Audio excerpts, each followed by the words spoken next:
welcome to Travesty of Justice, the 400,000th wrestling podcast. This is episode 4, and today we continue our Wrestlemania count up, going through each year's grandest stage of them all and giving our thoughts. This is Wrestlemania 4, a real clean trim job. Oh, man. Lord have mercy. WrestleMania 4 runs for 3 hours and 33 minutes and 9 fucking grueling seconds. Oh, God, why? The attendance Jesus. last year was expressed mostly in scientific notation. This year, it is down to 18,165. A little bit of a drop. Oh, they were dogging it Pay-per-view this year. buys, also down 175,000. Down from like 450,000 or so. Yeah. Yeah. This is taking place in the historic Atlantic City Convention Hall in Atlantic City, Oh. New Jersey. It takes place on March 27th, 1988. I'd like to switch it up this year, and Ryan, go ahead and tell us about the albums that came out. Well, so obviously it was an eventful space between WrestleManias. Faith by George Michael, obviously. Very important. No. Bad. Bad by Michael Jackson had been released. And then also the funny thing about that actually is that I think the best ever quote about Bad by Michael Jackson was Prince saying, "Yeah, they called it Bad because Talentless wouldn't fit on the album sleeve." There we go. So thank you, Jesus Ric God. Flair of music. There is no shade like Prince shade. Hysteria by Def Leppard, of course, featuring the Well, no, yeah, I guess you're doing the songs. I'm not going to do. You got the corner on the market. Hysteria by Def Leppard, and also the eponymous album Whitesnake by, you guessed it, Whitesnake. There we go. Yep. What about the movie, Scooter? Well, the movies is actually a very good year for movies. Starting off with Beverly Hills Cop 2, which made a whopping $153 million. Damn. The Untouchables, which whenever I see that on TV, I have to stop everything and watch that movie. Spaceballs. Fair. Which, Yes. what can you say about that? Full Metal Jacket. Oh, man. RoboCop. Fatal Attraction. Well, that was kind of mood whiplash. Where like, yeah, Spaceballs, Full Metal Jacket. Yeah, definitely. Yeah. And of course, the amazing Princess Bride. Yes. The big winner that year at $167 million domestically, which is 3 men and a baby.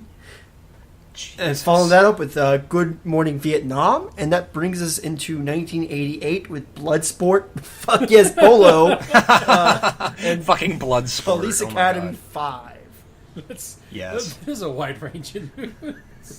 Well, yeah, that was fucking eclectic. Bringing up the top singles of 1987 post WrestleMania 3, With or Without You by U2 for 3 weeks. Also at 3 weeks with Heart with Alone, Los Lobos with La Bamba, and Here I Go Again by Whitesnake at only 1 week. Yeah. Sorry, guys.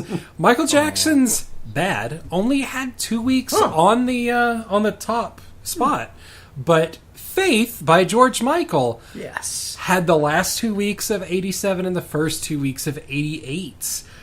So before WrestleMania 4, the only two that were really, really big was Man in the Mirror, Michael Jackson, which was 2 weeks heading into WrestleMania 4. And then a little bit before that in the year, there was a very, very unknown tune, kind of obscure. It's by a man by the name of Rick Astley, and it's called Never Gonna Give You Up. Oh, I don't know if I've heard You've that. probably never heard We it. just got rickrolled. Yeah. Moving Yeah. on into the major news headlines. This is always a very, very happy thing. It's about to get real sobering up in here. April 19th, The Simpsons begins airing as a series of shorts on The Tracy Ullman Show. Woohoo! Hey. May 28th, 18-year-old Matthias Rust lands a plane in Red Square in Moscow and is immediately detained. He evaded fucking Soviet air defense and landed a plane in Red Square because he was 18 and hashtag YOLO. There's egg on the KGB's face. June 12th, Ronald Reagan cuts his most famous promo ever, telling Gorbachev to tear down this wall.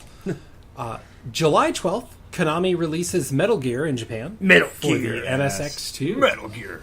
Oh, yeah. August 16th, Northwest Airlines Flight 255 crashes on takeoff in Michigan, killing everyone on board except one 4-year-old girl. Whoa. Right? Over 150. She's the chosen one.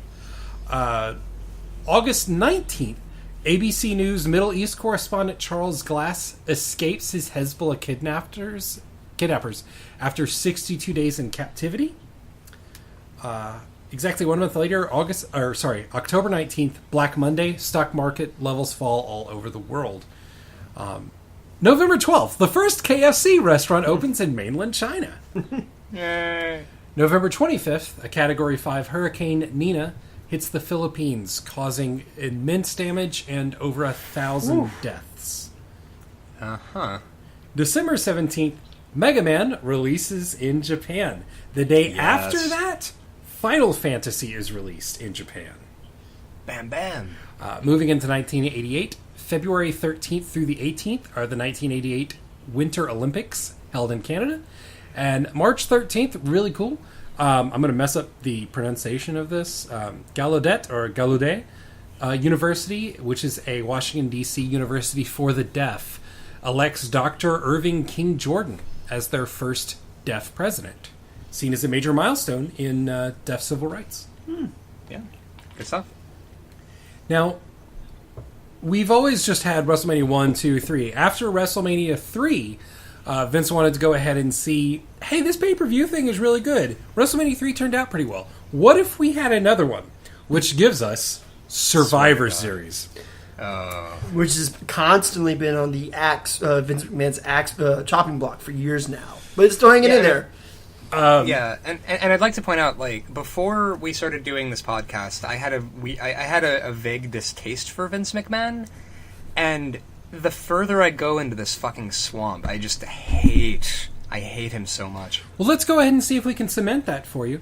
November 26th, 1987. It's halfway between WrestleMania and Survivor Series, but there's another reason he chose that day. That was the same day that WCW was running Starrcade. Oh, Vince, you wily bastard.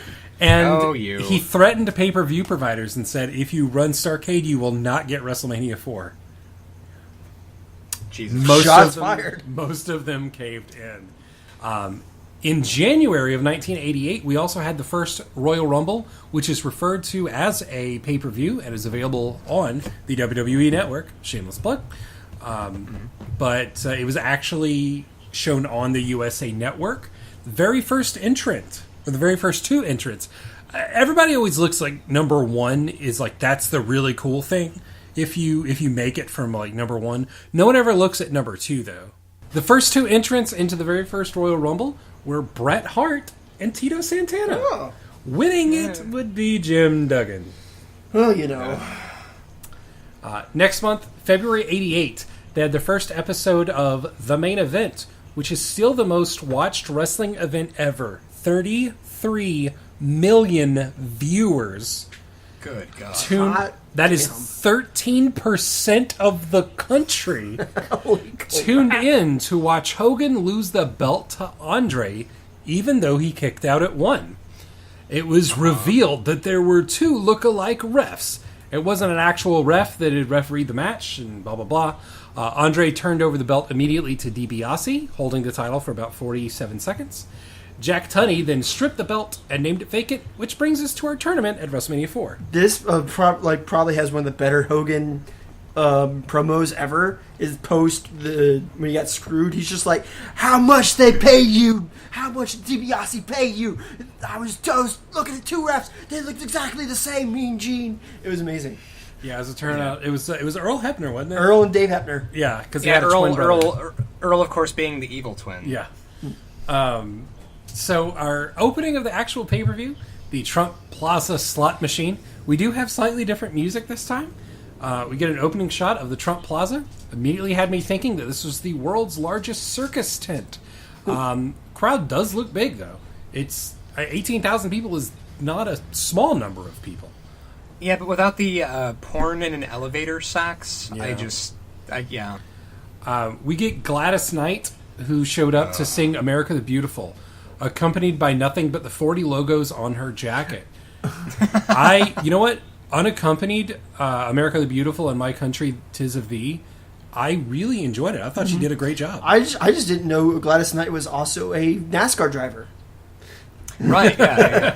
Heavily sponsored. And actually, yeah, like, I think, obviously it's hard when it's just you and a microphone. Yeah. But I don't know what it was. I don't know that I've ever heard anyone use vibrato on every single note. Like, at no point was her voice not violently shaking. I'll let you listen to some tenors sometime. Oh, there you go. Oh, that style of music makes me feel like my brain's going to explode like the guy in Scanners. Well, we kind of zoomed past it, but I loved Gene Okerlund's intro into this because he does the greatest attempt at the Vince McMahon voice. Yes! WrestleMania 4! Oh WrestleMania 4! WrestleMania! We don't have the shot of the kid chewing on the flag anymore, but we do get the most intense eagle stare down ever in the Americana slideshow. That eagle knows what you did and it knows where you sleep. It's coming for you. Monsoon and Ventura are up again, mentioning the trophy for a battle royal. The thing is fucking huge. Monsoon immediately comes up with his happening bullshit. Brett and Anvil are headed to the ring. I have to give a shout out to Ventura's Crocodile Dundee get up. Yeah. I don't know what it's the hell that it's pretty was. gnarly. Ventura is happy he doesn't have to talk to McMahon tonight, and we get a shot of Monsoon in his blued suede glasses, and Ventura, who has climbed inside of a live zebra, thrown on a hat, and pronounced himself presentable. He looks like the couch from Married with Children. It's incredible. Another happening. Ryan, that's 2. I'm going to count on you to keep count. I'm writing it down. I have in my notes, great, Bob Uecker is back. I think that the booing in the background was probably for him. Probably. Yes. I like how he's like in the middle of like talking and he's got a microphone in him and he starts like saying it's like, oh, it's great to be here, and then he like looks at Ventura and they pull the mic away and he's still just this jaw jacking Ventura about something. Fucking hate him. Yeah, and he's just this fucking lecherous crypt keeper, like Yeah, wandering around it's fun. screaming about Vanna White the entire time. I was so uncomfortable. Just like, Jesus God, somebody somebody please cut Bob Uecker's microphone. I can't do this. Another fucking happening. 3. That's 3. How about that chartreuse carpet for the entryway? I think this is the first time on camera Vince McMahon was hinted to be in charge of anything because Bob Uecker mentions that Vince McMahon called him, and Yeah. Monsoon quickly Yeah. starts talking about the statue. Yeah. Right. We get a... Jesus Christ, I hate calling battle royals. Yeah. The Hart Foundation, Bret Hart and Jim Neidhart, Bad News Brown, Nikolai Volkov and Boris Zhukov, who are the Bolsheviks, the Killer Bulls, B. Brian Blair and Jim Brunzel, Danny Davis, or Dangerous Danny Davis. I love Dangerous Danny Davis. I don't know why. George the Animal Steel, Harley Race, Hillbilly Jim, the Rougeau brothers, Jacques and Raymond, Paul Roma, Jim Powers, who make up the Young Stallions, Junkyard Dog, Ken Patera, Ron Bass, Sam Houston, and Sick. My favorite part of when they're calling out everyone's name is when they call Sam Houston's name, he just yucks across the ring. It's like dirt, dirt, dirt, dirt, dirt. It's amazing. And I'm wondering, has there ever... All right, and I'm sure you guys probably would have a pretty good answer for this. Has there ever been a watchable battle royal, ever? Yes. Battleground Okay. 2014, the last pay-per-view. I see. Pretty good. All right, well, there you go. Big boost for the Hearts. Brett, I'm waiting for your shades. Come on, man. Yeah. A lot of the intros just get the mildest pop Yeah. ever until JYD. Well, yeah, of course. He was probably at this point the biggest name in the ring. Huge pop for a Junkyard Dog. What is George Steele starting on the outside? I don't know. He never gets in, I don't think. He knows because I hate him. Right. But He thought to himself, I bet some 4-year-old somewhere hates me. what's weird is though he never gets in the ring, but he like claws at people during the battle royal. Because he's an animal. Oh, okay. And because he Yeah, needs to it's like he's fucking in... go away. It's like he's in purgatory on the outside, just sort of gnashing at people as they near his lair. I don't know what the fuck was going on with George Steele. Ventura quips to Bob Uecker, "We'll never see anything like you'll never see anything like this in baseball, will you?" I fucking hope not. That's a pretty flagrant rule violation. I don't even know how they'd get the ring on the field in the first place. Yeah, well, I mean, bench clearing brawls are pretty common in baseball, and actually, Bob Uecker name drops some baseball player you never heard of. It's like, I'm surprised you don't see him in there, because referring to the point that brawls do happen. Yeah, they Right. do. But Never an over-the-top rope elimination. Well, whatever. Yeah, Might as well and be. of course, and of course, during this match, of course, if you're Samoan, your gimmick is that you're Samoan. And that you have a hard head. Yep. Yeah. George thankfully spends most of his time outside the ring, but tries to eliminate Neidhart from there because he's an asshole. I hate that spot. I hate it to death. Yeah. So we start counting out the people that are going. Sam Houston, followed by Sika. There are, like, every now and then an actual wrestling move being performed other than a punch or a kick, or if they're feeling particularly adventurous, a clothesline. One of the Killer Bees even hits an atomic drop. Ooh. Steel gets Neidhart's foot again. He takes a swing at Steel, who grabs the singlet and pulls Jim the Anvil Neidhart out. Fuck you. Jesus. Ramon, Roja, and both Bees leave, followed by someone that they never ever mention. I think it's Steel, but I'm not sure. He never gets in the ring. I think he don't know. just leaves. Yeah, I think he Which just I'm good bored with. and leaves. He just So he's so at this point, George Steele is like that guy at the junior high dance who's like hanging out by the punch bowl and eating sour cream and onion potato chips and like glaring creepily at everyone else in the room. You mean me? That's what he's doing. Yeah, or me. Yeah. Still. Hillbilly Jim is out. He takes his exit gracefully. And actually, Gorilla just forgets George Steele started on the outside. He's like, "Oh, it looks like George Steele got eliminated. And he never entered the ring." And Ventura has to remind him of that. I did not notice that. I didn't either. Danny Davis is out. Fans cheer for it. Jim Powers gets stumped out as well. Fans don't care. Harley Race olds his way out of the ring, and Harley Race and Junkyard Dog repeat their headbutt spot from last year. Harley Race will be thrown out after Nikolai Volkov, Boris, and Patera. And with Junkyard Dog recreating the thing from last year, you know what I think it is? Vince McMahon, like a baby, does not have object permanence. Right. And he thinks that a thing, because it worked the one time, is absolutely going to work if you do the exact same thing a year later. Paul Roma gets gone. Junkyard Dog, after 4,000 headbutts, is finally eliminated by Brett and Bad News powering him out. Which, you know what, I actually like that because they teamed up and he was holding on, and what you would always see in the Royal Rumble, or any other Battle Royal now, is they'd hold on, and if the person's holding on, you will never ever power anybody out. That never happens. It's a very quick, like, clothesline or throw out or something like that. Because it's not dramatic enough if you actually can overpower them out. So this is actually more real. So I really like that. Brett and Bad News congratulate each other. Bad News hits a really nice enziguri, throws Brett out, but not before Brett gets to do his running chest first into the turnbuckle spot. Yeah. Then Brett throws his little temper tantrum. He runs back in, kicks the shit out of the trophy, breaking it. He wrestling stomps it. Yeah, he kayfabe stomps the trophy. It's pretty awesome. But the sound of it actually breaking is awesome. Yeah. And he's stomping to let us know that this is very serious. Bob says that's why I never wanted to be an MVP, which, I mean, it's kind of funny. No, it's not. Brett gets cheered. This is the beginning of his face turn.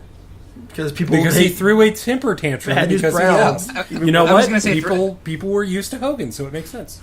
Yeah, I was gonna say throwing a shit fit in the ring and being a sore loser got a huge pop. So I guess we know why Hogan stuck around. I guess so. Bob Uecker runs off to try and creep all over Vanna White. Yeah. And Monsoon gives us another happening. That's 4. There have been 4 happenings. Ryan, are you ready to give your number on the match? I gave it a 3 out of 5. Purely because, like, the bit at the end was pretty cool where Brett and, Bad News teamed up and then there was a double cross. There was actually any kind of story at the end of it. Yeah. And maybe it's just for the contrast of every other Battle Royal I've ever seen where, 20 men aggressively cuddle each other until they fall out of the ring. So purely for actually being kind of interesting, 3 out of 5. I actually gave this one a 2 out of 5 because I remember just being very bored until Bad News Brown and Bret Hart team up on JYD. That was the only thing that was mildly interesting to me. Yeah. I'm actually going to go and say that I'm pretty much exactly there with Scooter. I gave this one a 2 out of 5 for the exact same reason. Yeah, there you go. Howard Finkel comes out. He explains what a fucking tournament is to the crowd before Robin Leach farts in and reads from a golden scroll talking about why there is a tournament, using a whole lot of henceforth and what so fors and all that shit. No one in the audience cares. Because he's Robin fucking Leach. Like, look at your demographics. Do you think, like, fuck, I can't. We start off with Jim Duggan and Ted DiBiase. Big pop for Hacksaw because America. Woo! Woo! Yeah, good thing DiBiase is an American. Right. Ventura begins talking about the possibility of Andre and DiBiase later in the tournament. Slow start, but the crowd is so behind Hacksaw. Monsoon apparently thinks he's saying yo. In the last year, he has not learned. Right. No. Does he just show up fucking, like, drunk out of his mind half the time? I don't understand how he's in front of a microphone. I don't know. I just shoot. I just like the fact that, like, near the beginning of the match, Ventura hypothesizes that Jim Duggan does not actually know any wrestling holds, and it would be immediately a brawling type match. And then they go on, and then they go on to they can't be bothered to actually call a match, and they're talking about other random stuff, which is funny because he immediately hits an atomic drop onto DiBiase, which he sells harder than The Rock has ever sold a stunner. Sends him flying over the top rope. DiBiase is so good at making his opponent look like Superman. Mm-hmm. It's nice. He's a good heel. He puts his opponents over like a motherfucker. Once DiBiase is allowed to get on his offense, Hacksaw actually does a fairly decent job of selling it. I think his mouth is bleeding. Yeah, I noticed that the after the three, when he rolls over and when the cameraman catches him, he's got like a bloody lip or something. So it looks like he had that for about half the match. Oh, I only noticed it until the end. Yeah. Hacksaw actually performs a sunset flip. Woo! It's crooked, but go Duggan, dude. I was impressed.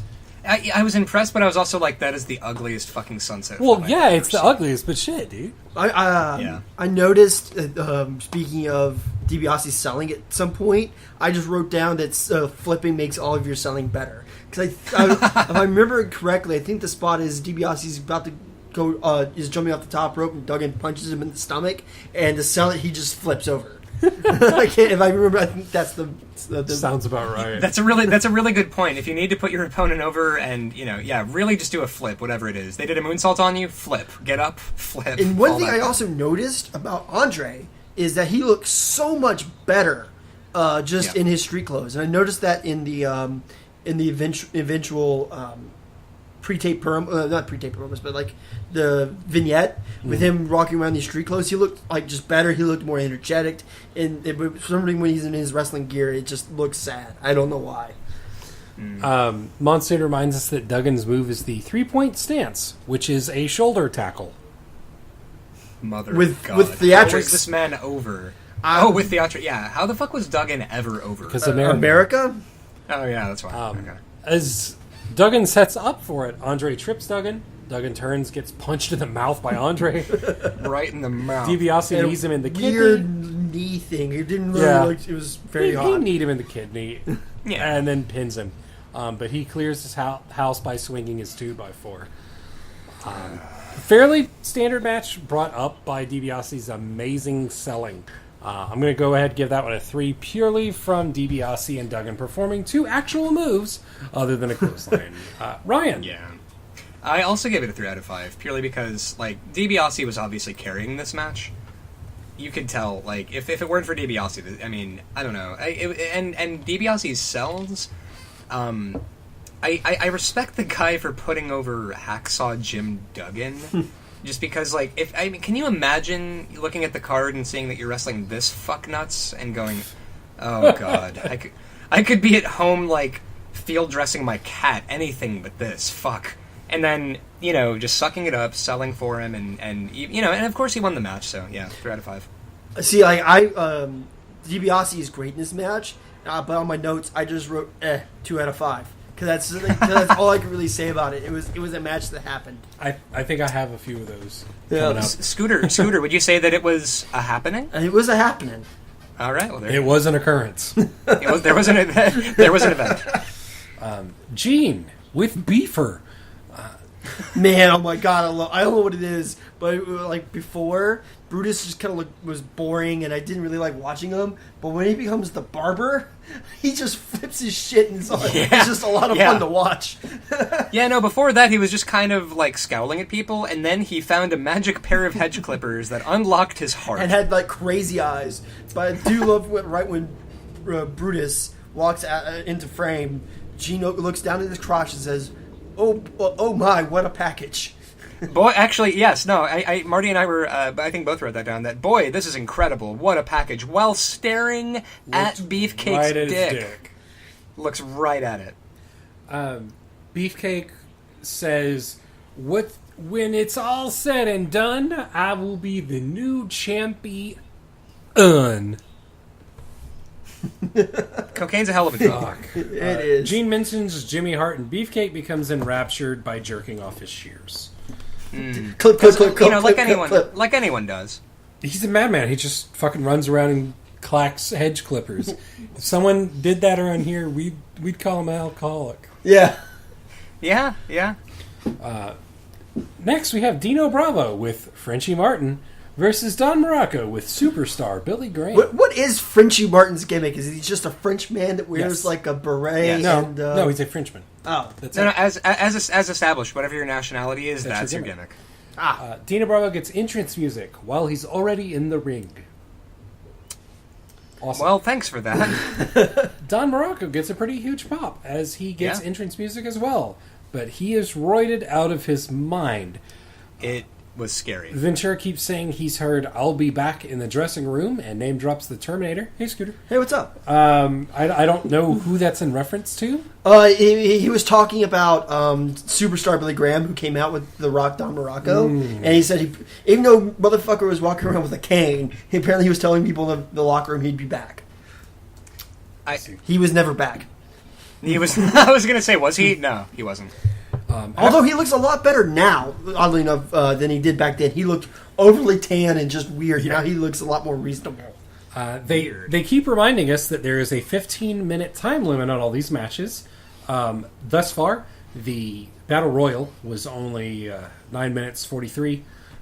Was that it? Ted and Ted DiBiase and Duggan were 5:03, and Morocco fucks up a Vader bomb. Then he has to try and adjust himself after the landing. It looks terrible. I just noticed that, like I wrote, that it was about near the beginning of the match, and I realized that these are just two angry muscles beating the hell out of each other. That's pretty much what this pure match is. Just two overly muscled people stiffing each other. And what I'm curious about is, all right, so Marty, you probably know this. During this period, was it widely acknowledged that there was steroid use, or was it I'm still sure it was badly kept pretty under? well. I mean, you could look You at the just didn't talk about it. Right. Bravo kicks out of the Vader bomb, but Morocco jumps off him like he was thrown off. It looks really shitty. Yep. Ventura and Monsoon start talking about Ventura putting his finger on the bar. They don't really mention what the it fuck just they're comes out of talking nowhere. about. They're referring back a few months ago to the Royal Rumble, where they had a segment featuring Dino Bravo trying to bench press 712 pounds. Ventura had to basically deadlift the bar off of him, but he's saying he only put 2 pounds of pressure on the bar, so it still counts as a world record of 710. Previously, the world record, and actually still the world record at the time, 705 pounds, held by Ted Arcidi, who was in the one of the matches, the Battle Royal at 2. Yeah, one of the OSW guys referred to him as the most average man, which I thought was hilarious. They're not wrong. After pushing Morocco off from a spinning toe hold, Morocco jumps through the ropes and gets his neck caught between them. Oh, that was pretty brutal. Yeah, that was rough. That I was cringing. That was some CZW shit. I guess he had it on like the side of his neck where there's, muscles, and Jesus Christ, he had some muscles there. But Yeah. Well, I noticed that I didn't realize Dwayne Johnson stole the Rock gimmick from Don Morocco. Because Oh, yeah. during the whole match, they were calling him The Rock. I was like, Yeah. what is this? Brock Lesnar, of course, will never be able to pull off this spot that Morocco has done by getting his neck caught in it for two reasons. Number one, Brock Lesnar does not have a neck. I was going to say, has no neck. Number two, he does not know what a spot is. No, sure he does. He tried it once. It was He called tried the a shooting star star headbutt. Shooting star headbutt delivered to the mat. Yeah, but he fucked man that. died. He fucked that wrestling ring up though. So So Dino hits a fairly safe pile driver for two. Fans pop for Morocco kicking out. He then his head was like a foot above the mat Yeah. on that pile driver. Morocco forearms the ref. Ref goes down. Man, that ref was murdered dead. Yeah. This man is dead now. Dino gets a side suplex, goes for the pin, but the ref DQs Dino instead of counting. I just didn't. This ending. Well, like, Was- this is the first of a couple at least where it's like one guy assumes he won, and it's like, no, you got faked out. This guy Yeah. won. It was like I didn't really Multiple times on the card. It was Yeah. a couple times they pull. It's like, I won. It's like, no, you didn't win. This guy won, and the heel goes, what? And the fans go, huh? Okay, that kind of leads me into my rating. This is a decent match overall. It was, it was just two muscle-bound idiots beating on each other. But because of that ending, I had to give it a 2 out of 5. Because that I really have a vendetta against fake out endings, double count outs. Like, yeah, Yeah, they're cheap and stupid. I actually thought that the match was fairly boring with muscle masses, but there were a few interesting little quirks in it, like the neck thing. Jesus Christ! Yeah, that was fucking rough. Kind of brought it up to watchable levels. So I went ahead and scored that one a 3. Ryan, what'd you give it? I gave that a 2 out of 5 purely because I think Dino Bravo and Don Morocco, neither of them are, in my opinion, particularly great. And then, wow, Don Morocco's pretty great. I mean, Don Morocco's pretty great, but by this point, I think he's not so much. Dino Bravo and Don Morocco have zero chemistry. Like, you could tell, like with a lot of wrestlers, you watch them wrestling the other guy, and you can tell that they have a pretty good simpatico between them. In terms of like physicality and kind of setting the other guy up for moves and knowing what's going on. And Dino Bravo and Don Morocco both looked like they were trying to play the same song but in different rooms with earplugs in. Yeah. And it just there were so many bits where one of them fucked up a move and the other one didn't catch it, and they were just, I mean, like there were some good sells, but it was a shit ending, and yeah, 2 out of 5. Well then. Bob Uecker with Honky Tonk Man. You can see Tonk's No, guitar. I don't know what it is. I like. Oh no, not Honky. No, Bob Uecker. Okay, fair enough. You can see Honky Tonk's guitar off the side of the screen the whole time. And then they eventually start zooming in on Bob Uecker. Then Jimmy Hart comes in and is like, come on here. Honky Tonk tells Uecker, oh, you want to make some joke? Let's talk about your batting average. Which I thought was pretty good. Oh shit! Yeah, Well, of course, and Bob Uecker has acknowledged that he was never a great player. Honky. I always watch his shoot interviews or people talking about him, and I always had this perception he's an asshole, and he people hate him. may be an asshole in real life, but my God, this character is amazing. Yeah, he's the evil Elvis. How do you not get behind that? Right. And he's a really good talker. We get Greg. Yeah, I mean, apparently, like people in the locker room fucking hate him. No, But it happens. That's neither here nor there. Our next match, Greg the Hammer Valentine versus Ricky the Dragon Steamboat with the Littlest Dragon. What is up with Greg's hair? By the way, I noticed. What is up with Ricky's baby? I was gonna say, wait, Ricky Steamboat brings Actually, his baby out to the there's ring, a and you're promo. on about Greg's hair. The only reason I know this is because I watched the OSW review, and they have a, I think it's like the home release version, and there's a bunch of promos on there we didn't get, and one of them is with Steamboat and his kid and his wife talking about why his kid's there. So it's one thing that just didn't make the cut for the network edition of WrestleMania. I can't imagine it would be all that exciting. But I have here, I wonder if they'll use him in an angle. Maybe they'll go for Steamboat and miss it and like hit his son, and his son will go like jumping out and hit his chin on the guardrail and sell it. You for a said while. you started saying, "I wonder if they're going to use," and I thought for a minute that you were going to say, "I wonder if they're going to use the baby as a weapon." And then what if they bladed on getting hit by a baby? That's Ric Flair would. You would, yeah. So, Ricky brings him in the ring, hands him off to Mom. Monsoon. It's a happening. Ventura says that Steamboat is the faster of the two. No shit. But Greg can go longer. No, he can't. No, he can't. They say both of these guys can go for an hour and a half if need be.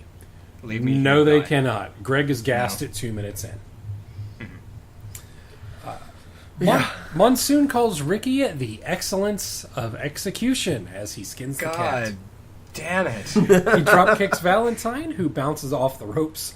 Ricky tries to go for a crucifix, but isn't quite quick enough. I just got a comment on Valentine's selling. It seems like anytime you get hit with something, he would do like his version of the flare flop, where he'd go and fall over. Yeah, it's timber spot. Yeah, that's the only way he knows how to sell it. Apparently, it was really the egregious. Entire match. Yeah, it's really egregious in this pay-per-view. I noticed.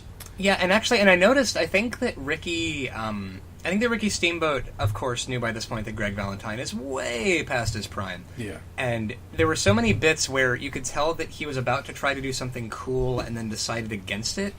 Like he Steamboat slingshots back in and drop kicks him and looks immediately like he's going to try to go for the schoolboy, and then he doesn't do it, and then he just kind of gets up and starts punching him. And you can tell that, like, Greg the Hammer Valentine probably doesn't have the fucking reflexes for this. Yeah, there was one spot in particular I remember that was just kind of awkward. What is it? I can't... it's something happens, and, like, Valentine's running the ropes, and Steamboat goes for, grabs him. It almost looks like he's going for a cover or something, and they just both kind of just fall to the mat, and it looks really awkward. Yeah. It was weird to watch. Monsoon. He refers to the back of the head as the external occipital protuberance, or the back of the head. What the God damn it. He knows that, but he doesn't know how to call half the moves he sees. Now, I want both of you listening out there to remember, Monsoon knows what the external occipital protuberance is. Keep this in mind for later. Promise me. Because we're going to get there. Yeah, it will. Jimmy Hart is non-stop on the megaphone. It's kind of awesome. Yes. It's the best. I fucking love Jimmy Hart. Ricky kicks Valentine off of a figure four attempt. Greg runs across the ring to slap his head on the turnbuckle. Yep. Greg turns over a top rope crossbody for the 3. I'm very excited that the man who was gassed 2 minutes into the match will be able to wrestle again tonight, but not Ricky the Dragon Steamboat. Ricky waves goodbye because he'll be leaving for WCW soon. But don't worry, he's about to put on some absolute clinics with Ric Flair there, so he'll be doing all right. Ricky does his best with Greg, but Valentine's constant timber spots really brings this one down. I give it a 3, and it did go a little bit too long. 9 minutes, 10 seconds. Sorry, last one was 4 minutes, 55 seconds. Ryan, what'd you think? I gave it a 3 out of 5 just because, like, there's nothing particularly remarkable about it, but I think it was depressing for me to watch because it was like watching a Jack Russell Terrier trying to play with a very tired 20-year-old golden retriever. And it just wasn't happening. Like it was depressing. So just it wasn't. But it was. It wasn't happening. It is indeed not. It was not a happening. It was a pretty meat and potatoes match, but there were so many bits where you could tell that it could have been cool, and then they didn't. So. See, there was some weirdness to this match, but they had some pretty good back and forth stuff. So that's why I gave it a 3 out of 5. Nothing too terrible. Yeah. It's just really not much you can say on this one. Yeah. We then go to Gene with the British Bulldogs and Coco Beware. For Bland Face Pro number 27. They do not seem concerned about the tag team they'll be wrestling. They seem far more concerned about hunting and maiming Bobby the Brain Heenan. Also, the dog was terrified of Slick screaming.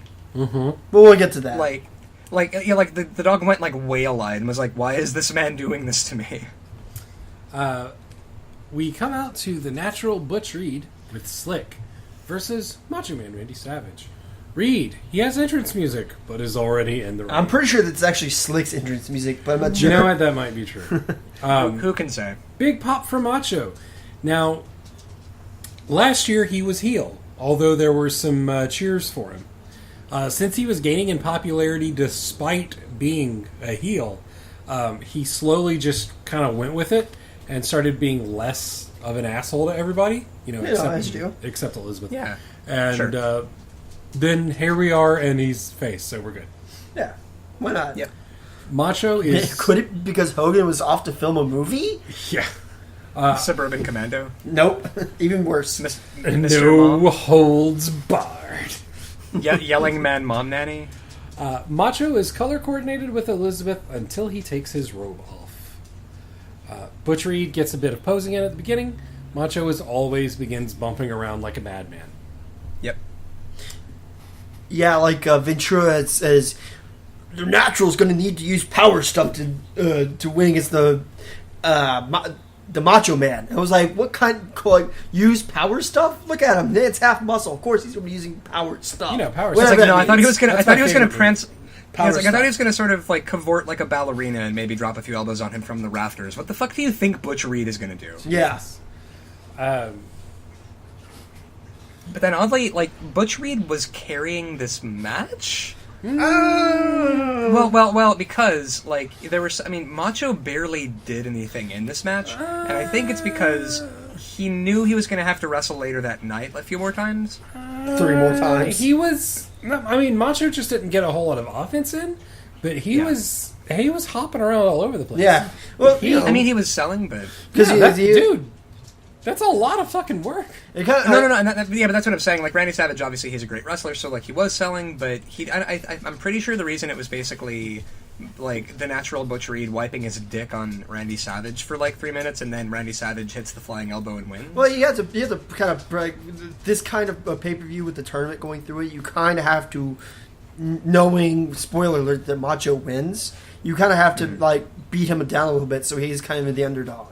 Give some fans room for, so it's probably why the Natural rubbed his natural nuts on Macho Man. Excellent. So Ventura gets across the idea that the winner will have to wrestle 3 times unless it's Hogan or Andre, and but those meeting each other is kind of like wrestling 4 times anyway.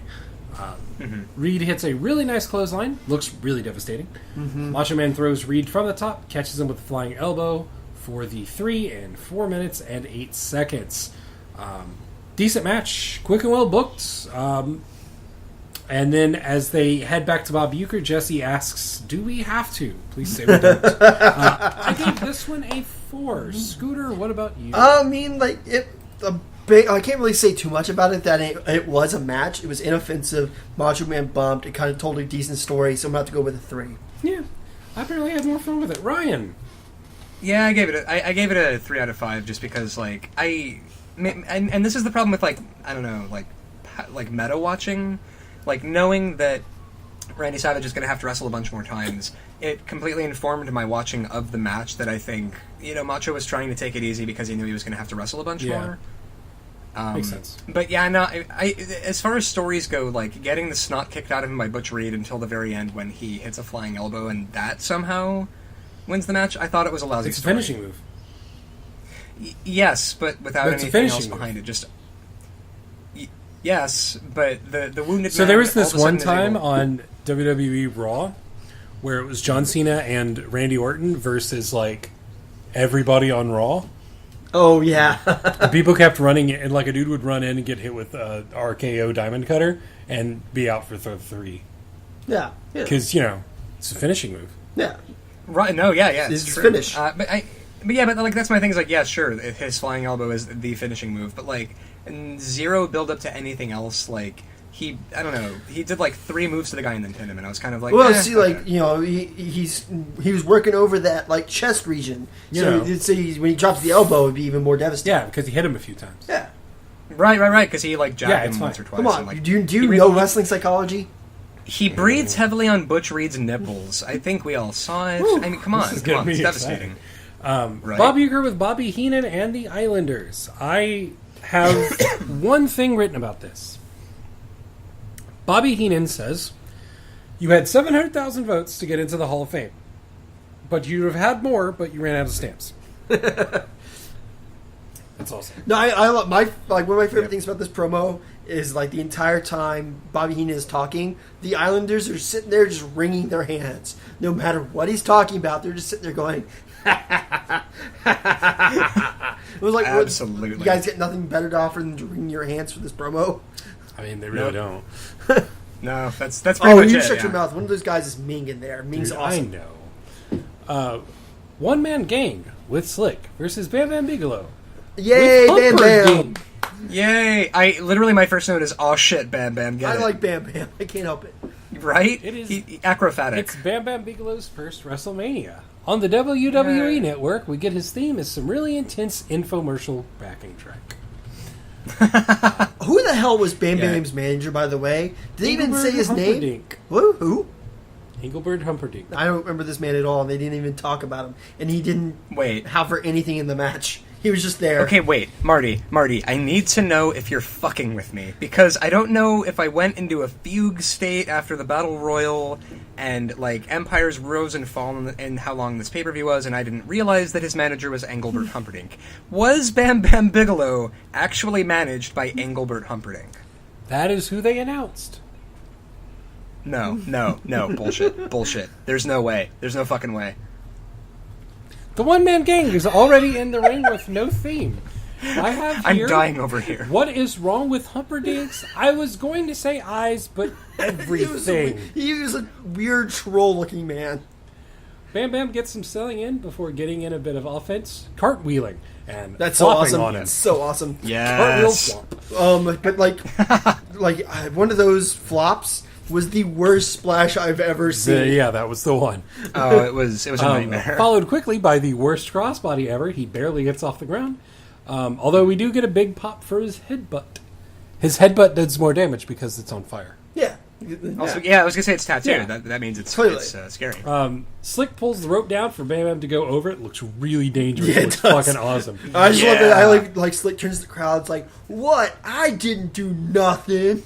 Bam Bam lives through it. However, he is counted out in exactly 3 minutes here. This is the quickest count out ever. Yeah, I didn't. This ending really, all of a sudden, the bell's ringing, and I was left confused. Like, what the he hell was out there happened? for 3.5 seconds. Yeah. It was just getting started. It was like the ref and then, was no. got the call in his headset. If they had headsets, It's like, let's go now. Yeah, when you finish it, do it now. Don't worry if it's 10 seconds. No one will pay attention to that. Fine. Ryan, what did you give this one? I gave this a 2 out of 5. Okay, Scooter. I gave this one a 1 out of 5 because fuck this finish. Bam Bam is much better than this. And One Man Gang, what are you? I completely agree with that. I did give it a 2 simply because of Bam Bam's over the top rope spot and because Also it was only his 2 minutes. cartwheel. Yeah, And maybe his it was cartwheel. awesome. His but cartwheel is a point. I gave it. Fuck the Yeah, I gave it 1 point purely for cartwheel. fuck the and that's finish. And One Man Gang, go ahead and become a Keem already. it. Yeah. Gene with Hulk Hogan. my Thumb, Andre. Brother, I'm going to destroy the earth and the fault lines will erupt. What the fuck are you talking about? I think And I will put everybody on my back I and paddle think across he's literally the ocean. saying he's going to kill everyone in the Trump Plaza during the Yes. match, and that Donald Trump is a Hulkamaniac who would carry all the women and children's with him. After Trump lets go of all of his materialistic possessions. Lol, no. Right. I mean, that's keeping in It's like, character. don't That's wor- keeping in kayfabe for Donald Trump's Don't worry, character. don't worry, Trump. If you can't take it, I will put the rest of you on my back and doggy paddle out of there. Yeah, he says. I only have one note. Well, before you get to that, because I know what you're going to say, he says Trump's going to let go of his materialistic possessions. Lol, no. And he's going to save his wife and kids. Lol, no. Lol, no. And if he can't make it, then Hulk will be able to doggy paddle and backstroke back to safety. Ryan, please tell me that you are going to say exactly word for word what I have next. Well, no, I actually have 2 things. I have Hulk Hogan must die and also cocaine. Oh, okay. I have he backstrokes stage right. I am left wondering how Gene Okerlund did not start corpsing there. Oh my god, I would have laughed my ass And off. just all of a sudden, he Yeah, puts and then- this goofy and look then on also- his face and just starts backstroking off camera.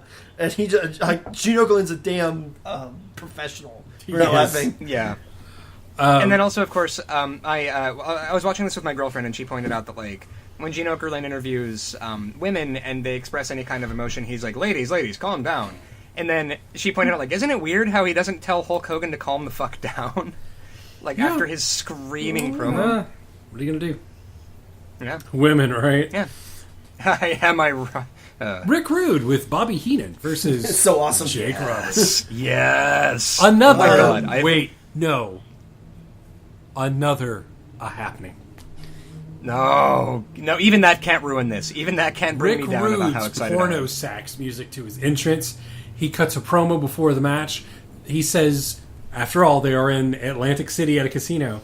The men are gambling with their wives by letting them see him. It's awesome. I love The it. character is amazing. Oh my god. Ryan, tell us about Rude's tights. Yeah. I would love to. So, his tights are made to look like a woman's face, and her mouth is right over where this man's butthole would be. I didn't notice that until he was bending over at one point, and I realized just where the mouth was. It's incredible. No, and I'm like, I was hypnotized by this man's like tights, and even the commentators, in a display of obviously staring at this man's ass, as we all were like, check out that guy's fucking tights. Oh! I think Rick Rude's tights were actually a better wrestler with a more developed personality than Miss Elizabeth. It's true. It's very true. Rick has an awesome moment where he notices he's next to Damien and freaks out as some guy in the crowd starts screaming for the DDT. Rick does some amazing selling. With the wrist lock being kept on, what I love about this is, he gets wrist lock, or he gets put in a wrist lock, and he like pulls Jake's hair, throws him to the mat. Jake falls to the mat, but keeps the wrist lock on. Yep. People are going nuts for the sign of the DDT, but Jake GTFOs out of that front face lock. Mm-hmm. Then we get a crisscross. See, like foregoing the crisscross, I can't remember exactly when they have a match, but Rude has Jake in a side headlock, and to get out of it, Jake picks him up for a side suplex, which Rude holds on to the headlock, and I was like, "Oh my god, it's amazing!" And he just goes, "Nope." I have that in there. Before that, there's a beautiful reversal from Rude, reversing the knee lift, not knee lip. What the fuck? Brain motions at his throat while grabbing the ref, so that Rude knows to choke Jake while the ref's back is turned. Beautiful. Bobby is the best fucking manager in the world. He's so great. The falling flapjack from Rude is just beautiful. Yeah, there's some really good. But at this point, I realize that, oh my god, this match is like still like going. Like I didn't like it was like, but it didn't feel. I'm conflicted by this match, which we'll get to when we give our ratings. Mm-hmm. But it's like, man, there's quite a few rest holds, like, and it just keeps going. I didn't really get any of the holds as just rest holds. Like it did tell us, yeah. For instance, the wrist lock, and then we kind of come back to that same idea where, like you mentioned, he gets a chin lock on Jake. Mm-hmm. Jake gives him a side suplex, but he keeps the chin lock. Right. On. That's directly in reference to something that happened at the beginning of the match. Yeah, but I would say rest holds, they're not bad. They're not like egregious. It just I realized like they're 10 minutes. They're going like 10 minutes. Yeah. Like I was expecting the ending to come at any moment. Jake gets some very obvious hair pulling in. The ref just pretends to not notice it. He gets out of the chin lock with a jawbreaker. Jake hits some nice Jake punches because Jake has his own punches. Fans again start chanting for the DDT.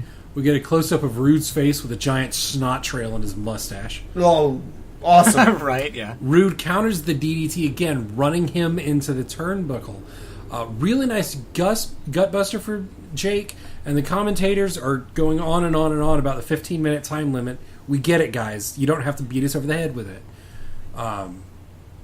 We get up as if to assure the fans, please, don't turn off your TV. Well, yeah, but that is. I was like, oh my god, they're probably going. They're like, at this point, they pretty much telegraphed the ending. Yeah, Monsoon is known for that, though. Really? Yeah, Monsoon does that a lot. He's like, He really does. there's, this is going to be a 15-minute time limit. And maybe that's why I was kind of like, felt like, because I felt myself checking my phone during this match. It's like, there were some cool, like, moments. There was some good wrestling. It just felt like it was going too long. And it's hard-pressed to say that about WrestleManias at this point, because they barely get over 10 minutes. I didn't get that feeling on this one at all. See, I didn't... See, I usually get kind of, like, waterlogged about 5 minutes in. And this, when it ended, I kind of wanted to see a little more. Holy shit, a back suplex from Rude dumps Jake right on his neck. And we get them clotheslining each other as, fun fact, 15 minutes have elapsed by now. We get a time limit draw at 15 minutes, 15 seconds. Both men get eliminated from the tournament right as right as Rude is going for a sexy pin. Jake get the snake out anyway, and Weasel and Rude run away. They play Jake's music just because. And as they escape, Gorilla Monsoon says, "Came out the back door just in time." As you do. Like you do. This match was absolutely amazing. I cannot imagine another one this night topping it. I would have liked to see a definitive finished, but I've never heard this match talked about the way Ricky and Macho were talked about last year. It really, really had me like just locked in on this match. On the edge of your fucking seat. I went ahead and gave this one a 5. God damn. Yeah. I also gave it a 5 out of 5, and I've got... Alright, so I don't know if it was just because I was watching this match at like 2 in the morning or something, and my brain was kind of fuzzy. This match, I wonder who booked these two guys in a match, because they look almost identical. Like, the same kind of skullet and mustache combo. If from far away, how do you tell who's who? The tights, obviously, because of the face. And the thing about this, it was like a dream sequence where the brawny man is fighting the dream version of himself, but like a Fight Club thing where Jake is fighting the sexy version of himself who's better at stuff. And then I got the idea that like a man fighting against himself can only ever fight to a draw. So just think about Ryan, this what the match fuck are you as talking having I don't know. No. I don't know. No. Listen to me. This was a man fighting his own id, because like Rick Rude is humping everything in the ring. They're both, he's like showboating all over the place, and like watching this match, these guys were both selling the fuck out of everything the other guy was doing. Okay. The Brawny Man's weird psychosexual dream sequence as directed by David Lynch, 5 out of 5. What the? I don't even know how to follow this, because I'm just going to be I'm going to be the asshole in the room. And kind of like when I saw this match coming up and I realized it was Rick Rude versus Jake the Snake Roberts, I spooged a little bit because I was really, really excited for it. And then the match keeps going and going and going. And at this point, I realized, at least in the WWF style at the time, you barely get a match that goes over 12 minutes. Like their main events go about 12 minutes. And I really feel that, like, I know they're going for the time limit draw finish, and it needed to be 15 minutes, but this match could have used some time shaved off of it. I get what they're going for it, and it is a silly finish. That being said, I will go with 3 out of 5 on this one. What? Just because I was bored. Scooter, I what know, the fuck? like I said, I was going to be the asshole. Look here, but Ryan, I was just bored during the match. I couldn't help it. It should have Yeah, been so much that's better fair. than it was. I get it. Gene Yeah. and Vanna. Gene stares her down and asks about her choices. He's creepy. Jesus Turns Christ. out she likes Yeah. the faces. Moving on. Yeah. It was, anything involving Vanna White was just like, God, why? can you not? Can you not? Hercules versus the Ultimate Warrior. Fuck me with a fucking rake. Oh my God God. damn it. Hercules. No entrance, no thing. Big pop for Warrior. Who cares? Hercules runs into Warrior, and he can't knock him off his feet. Oh boy, clotheslines. But I mean, Vince McMahon was he cleared out the production truck and just started jacking it. Just yeah. like, oh my God. just furiously. This is like Look the at the perfect mass. This is the perfect like Vince McMahon's like, oh my God, these guys, these muscles. I can't contain myself. Yeah. Jesus fuck. Warrior fucks up a stun gun. A hot shot rather, not a stun gun. Warrior gets tossed out, pulls Herc out by his trunks. Monsoon says, "Uh-oh, Jess, the brain's got his hands in his pocket. I don't think he's looking for loose change, he said. Perhaps he's stroking his penis." His hands were straight, weren't in his pocket. They were straight down his pants. Just fucking check. and then, they cut quickly away from it and back to that. Anyway, Warrior is... Jesus Kurt Christ. signals for the full Nelson. He gets it on. Okay, no, he does not get it on. I've never seen Hercules in the 4 WrestleManias that he's been on it actually lock in the full Nelson. He kind of like stick the landing and get it. He kind of grabs it. their hair, and that's about the best he can do. You know what I'd like to believe? He actually doesn't know what it looks like and has a vague understanding of it from high school wrestling. I put my hands here, like at the back of their head. Yeah, maybe he's like trying to he's improv over it every 1,000 single years time. old. Cut him some fucking slack. He is a Greek god. He can do whatever the fuck he wants. Or is he Roman? I don't know. I know, like, Hercules is supposed to be Greek, but he keeps talking about, like, tearing down Rome. I'm like, yeah, like, come on, man, in his fucking American accent. like Texas accent. Warrior reverses the full Nelson. He gets suplexed, but gets a shoulder up as Herc basically pins himself. Mm-hmm. After the match, I like this. Shut up. After the match, Herc tries to choke Warrior with the chains, but the Warrior is too powerful. Oh, I thought it was a neat ending and an absolute shit match. 1 out of 5. Scooter, tell us why you love it. No, I don't love this match. I love this ending. Yes, I love the idea of just like at the last second, Warrior gets his shoulder up and oh no, Warrior is known for his smart. And I'm kind of conflicted where I'm going to rate this ending because it was another fake out. Like Hercules thought he won. It's like no, you actually lost, you dumb shit. Ending. But because I like the concept of the last minute getting your shoulder up, even though both guys are pinned, I'm going to have to go with a 2. Ryan. 1 out of 5. Cool. I'm going to kill myself. I swear to God. And just like watching this match, it was like Hercules. Alright, so Herc obviously fucking sucks and cannot wrestle. And then there's the Ultimate Warrior, who is worse. Well, like, just get ready. This is getting the Warrior era. Oh, yeah. To watch WrestleMania 6? Yes. Oh, God. Yeah, there's nothing I could say about this match aside from just the sound of me bashing my own face into a cinder block to communicate how I feel about this match. I think that's how the Ultimate Warrior warms up before his matches. That's actually, yeah. Hey, guys. Yeah, only the cinder block is cocaine, and then he inhales the cinder block. Did somebody say the Iron Sheik? Oh! No. That brings us to the Iron Sheik tweet of the night. Tuesday, August 5th, 2014. Fuck the Ebola in the ass. Oh, God. A video package for Hulk and Andre shows the build-up for last year's match, some of last year's match. DiBiase says he'll buy the championship. Hogan's like, no. Well, he's like, I just got to tell all my little Hulkamaniacs, hell no! Yeah. Shows DiBiase getting Andre's buy-in. Shows Andre fucking up a suplex. And the ending from the main event that caused the title to be vacated. Andre the Giant with DiBiase and Virgil, oh boy, versus Hulk Hogan. Hogan, the incredible cunt that he is, doesn't high-five any of his fans. You notice that he does that a lot, where he's just kind of like, he's the ultimate face of faces, but you never seen him He's high-five not going to fans. touch the peasants. Yeah, clearly. Oh, yeah. No, never that. Hogan starts choking DiBiase and knocks noggins with him and Andre. Actually, I noticed that some guy kind of like grabbed at his shirt, and he turned around like he was going to punch this man in the mouth, and then decided to keep going.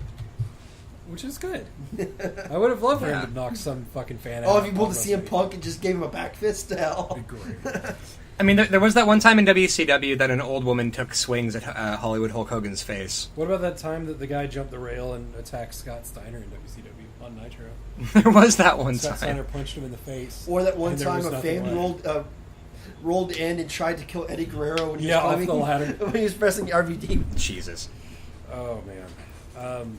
Yeah. Andre does his tied in the rope spot as Virgil and DiBiase struggle to stand. It was almost on like it was really funny watching Virgil and DiBiase the outside because they almost operated in sync of each other, like flailing at the ropes. It was funny to watch. Yeah, and Giant is just permanently gassed at this point, and he's move. just... It's really It was weird because he looks like he was a lot more mobile during the pre-tape package, and just for whatever reason he looks so much better in his street clothes. He should wrestle in that. Yeah. He should. Go to WCW 99 and start wrestling like Yeah, no, in right. jeans. Everybody's in jeans and a tank top. Fuck it. Yeah. The fans are definitely behind this match and behind Hulk, which is great that somebody is, because I sure am. We get an unfortunate camera angle behind Andre where Hulk is in front of him on his knees. Looks like Hogan is giving Andre some mouth whoopee. Woo! It's a festive mouth whooping, yeah. Then Hulk hulks up. Oh boy. Virgil hops up on dear. the apron. Ref has his back turned. DiBiase hits Hogan with a chair, but he doesn't sell it because he doesn't know how. The ref watches Hogan take the chair. The ref watches Hogan hit Andre with the chair. And the ref goes, 1, 2, Swear like to God. he's got I got a an chokehold. eagle hold. Right. Did not the know hell? he put them in the chair lock. The chair lock. Andre takes the chair. He hits Hogan with it. Now we get the fucking bell at 5 minutes and 24 grueling fucking seconds. Hogan hits Andre after the bell because why not? Hogan chases DiBiase and Virgil. Hogan suplexes Virgil on the outside. With quotations, suplex Hogan does not fall down because he doesn't want to land. on the concrete. Neither does Virgil though. Well, Yeah, it's very true. He just drops. Yeah. Yeah, he just goes fuck Just this. fuck it. Yeah, he's a black guy. He can handle Yeah. it. Jesus Christ. Yeah, fucking Hogan. Hogan runs back in, slams Andre, and they play his music because he didn't win.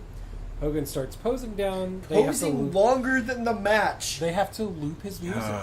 Because, like, I guess he was I was like, well, okay, I can't pose at the end. So can I pose longer than my match? Sure, go for it. Fucking asshole. I really want to Yeah. give this one a 5 because Hogan didn't win and therefore will not be champion. But this piece of shit is definitely a 1. Ryan. 1. Fuck it. It was depressing and weird. And it, like, watching it, like, again, Andre being permagassed, Hogan's fucking stupid antics, like, just watching this match was, it was like, it was actually a clinic, I think, for everything that was fucking wrong with 80s wrestling. 1 out of 5, it was unwatchable. All right, so I agree with everyone's points that they've said this Oh, far, God. but I feel like I'm gonna God. fill in the wild card Brian spot at this go around, and it's, All right, there it's you a go. fucking terrible match. Nothing good about it. It's almost irredeemable. But Hogan nor Andre will win the title, so it is a 2 out of 5. Also, Hogan is nowhere near the belt, so too. Gene with Man, that's actually fair. I feel that. Macho Man and Elizabeth. Elizabeth is so uncomfortable during Savage's promo. Macho Man's robes. Holy shit, he changed. Wardrobe changed from both of them, and they're still matching. Yeah, I noticed what you mean. Elizabeth, when not being spoken to, just stands there and looks worried.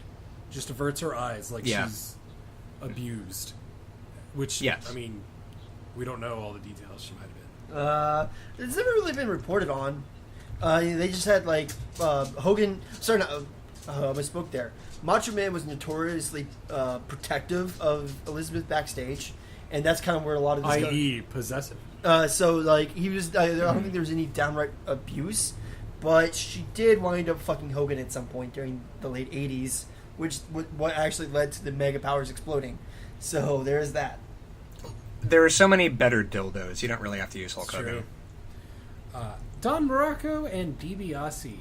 Morocco gets his music. DiBiase gets none. DiBiase is alone. He complains about it. He basically just gets pulled in by Morocco. Monsoon says he believes the bell has rung, and immediately after, it rings. Really nice power slam. By Oh yeah, The Rock. that's one. Like that's one thing I Jesus noticed. Christ. Like there's a lot of just awesome power moves in this match. Like normally, I don't really like power wrestlers, but they are actually made it look good. Yeah.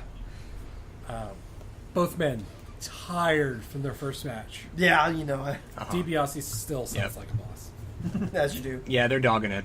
Like, they're dogging it, but I got so much... I have so much respect for Ted DiBiase after, like, this pay-per-view. This guy can fucking go. DiBiase reverses... I'm not even sure what to call the move, like, where the person's sitting in the turnbuckle and they're holding onto the top ropes, and you just pull their feet so they fall down. Fuck yourself. Yeah, fuck yourself. You gotta say, turnbuckle, fuck yourself. The ref is screaming during this match. He had to get himself over. Yeah, the ref is That's trying to get like, you see this more so in independent scenes where the ref is just going fuck nuts. Where it's like he's just trying to get himself over. There's a guy out west in PWG. I can't think of his guy, but he's like a popular ref, and he just gets himself involved in matches in weird ways. You're a ref. That's what you. Yeah. Why are you giving the wrestlers clotheslines? Yeah. DiBiase misses a Brett's rope elbow drop and bowls over his own head. He hits a hot shot, which Monsoon calls a clothesline, and gets the 3. I actually, no, that's wrong. That's the wrong note. Never mind. A few decent spots with a few too many rest holds. Match is over in 5.5 minutes. I gave it a 3. Scooter? This was a fun match to watch, even though both guys are gassed at this point from wrestling previously. Usually, there's some just good power wrestling. So I'm going to have to go with 3 out of 5. Okay. 3 out of 5 also. It was, perfectly middle of the road. Greg Valentine was dragging. There was some cool reversals. Savage sells like a beast. Yeah, 3 out of 5. Okay. We move on to Bob Uecker. Damn it. With Mr. Fuji Fuck. and Demolition. Oh, man, this promo. Fuck. Let me talk about this promo. Oh, my God. Remember, Uecker, in your baseball days when someone hit you over the head with a baseball bat? What happened? You went down. Mr. Fuji has ordered us to hit you on the head, and you're gonna go down. What kind of baseball game were you watching where somebody fucking swings a baseball bat and cracks somebody over the head? Never happened. They would be banned for life. Yeah. Our manager has ordered us to hit you, and you're going to be hit. and the one who will be hit will be you. I will punch you in the face. I don't know what it is, but like... I will use my fist for that activity. That's an awesome dramatic reading and actually, of Demolition's promo, but it actually sounds like this. No, but what would be amazing actually? What if there were a wrestler now, and maybe there is whose gimmick is that they're our age or something, but their gimmick is that they're an old school wrestler and a parody of old school wrestlers, and I've literally every gimmick is just giving myself that gimmick. I will punch you in the mouth. It's pretty amazing. Yeah. They bring out One Man Gang so they can tell everybody he's not wrestling. Good. Greg Valentine and Macho Man. Macho Man gets his music. Listening to this, I heard the Macho Man's music so many times. It was kind of like the NWO theme on any episode of Metro. Don't remind me. Oh god, just that same guitar riff over and over and over. But at this point, it's like you're like, yes, Macho Man. We're actually going to get a good match, right? Right. Greg, of course, no music. Fuck you. His trunks still aren't matching, but he's wearing Hogan red and yellow now. Greg, after a really nice shoulder breaker, throws Macho over the rope. As Greg is kneeing Randy in the back of the knee. Mr. fucking occipital protuberance himself, Monsoon, says he's softening up those quadriceps by hitting him in the back of the knee. Right. Fucking Monsoon. The I got nothing. Yeah, nope. Wow, fuck me. Savage misses a flying butt, which looks awesome. Valentine goes for the figure 4, but Savage catches a small package I for love the that. win in 6 minutes, 8 cool. seconds. There was actually another spot that we kind of talked over, is when Savage is going to jump off the top rope. What's his fuck? Valentine punches him in the gut and then does his timber spot. And I was like, what the hell? Why didn't you sell your own punch? because he doesn't. Yeah, that he was just- amazing. He was probably just that tired. Fair Like enough. you've already wrestled Yeah. once and you were gassed, like walking down to the ring. So I get it. I think he was probably whispering to Macho Man about how, like, I could do it. It would be so easy. I could have my life back. I could timber. Just quietly. Yeah, Timber. Yeah. Jesus. It's just Valentine's a decent enough worker, but he's just so void of like personality and just Mr. No charisma. charisma needed. Maybe he was bitten by a radioactive hammer and now has all the personality of a hammer. He might actually. That actually Yeah. is more plausible. Yeah, it is. That being said, I like going back to the ending. Is I really dug the figure 4 reversal into a small package, and it was a decent enough match. Yeah, that was amazing. So I give this one a 3 out of 5. Ryan. I gave it a 3 out of 5. Savage sold really well, and also, like, I don't know, like, watching this, I kind of just felt bad for Greg Valentine, but mostly I was impressed by Macho, as I frequently am, so 3 out of 5. Monsoon gives us another happening.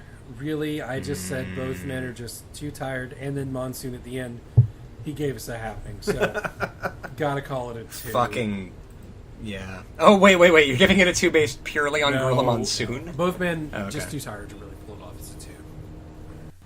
We go backstage for Vanna White and Gene Okerlund.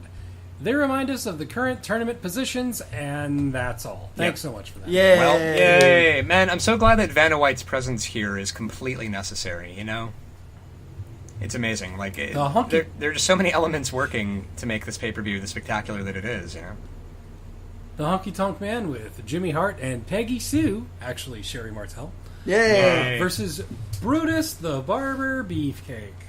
And I'd like to point out here that on Honky Tonk Man's Wikipedia page, which, by the way, you know that you're losing control of your fucking life when you're reading the Wikipedia page for the Honky Tonk Man at like 3 in the morning, like a sad goblin. Oh, you're all right. Yeah.